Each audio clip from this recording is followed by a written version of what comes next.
కొత్తగా ఏర్పాటైన ప్రభుత్వం ఆంధ్రప్రదేశ్లో ఈ నెల 15వ తేదీ స్వాతంత్ర దినోత్సవం సందర్భంగా తాము ఇచ్చిన హామీలలో ఒకటైన మహిళలకు ఫ్రీ బస్ సర్వీస్ను ప్రారంభిస్తున్నట్లు తెలుస్తూ ఉంది.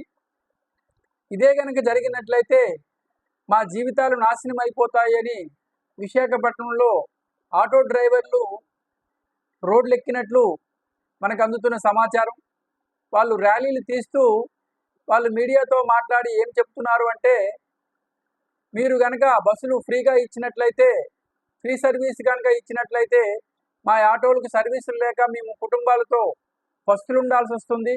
అదే కాకుండా మీరు మాకు ఇచ్చిన హామీల్లో ఒకటైన వాహన మిత్ర 15,000 రూపాయలు కూడా ఇవ్వాల్సి ఉంటుంది. అది ఇచ్చిన తర్వాత ఇటువంటి పథకం ప్రవేశపెట్టండి అని చెప్పి ఒకంత డిమాండ్ చేసినట్లు తెలుస్తూ ఉంది. మరియు మీరు గ్రామీణ ప్రాంతాల్లో టోల్ గేట్లు పెట్టి ఆటోలకు కూడా టోల్ ఫీజులు వసూలు చేయాలనే ప్రయత్నంలో ఉన్నట్లు మాకు అందుతున్న సమాచారం. కాబట్టి అటువంటి ప్రయత్నం మీరు విరమించుకోవాలని, మేము కోరిన ఈ డిమాండ్లు మీరు నెరవేర్చకపోతే మేము దశల వారీగా రాష్ట్ర వ్యాప్తంగా ఆటో డ్రైవర్లు, ఆటో యూనియన్లన్నీ ధర్నాకు దిగుతామని ఒకంత హెచ్చరిక చేసినట్లు మనకు అందుతున్న సమాచారం. చూద్దాం దీనిపైన ప్రభుత్వం ఏమైనా స్పందిస్తుందేమో.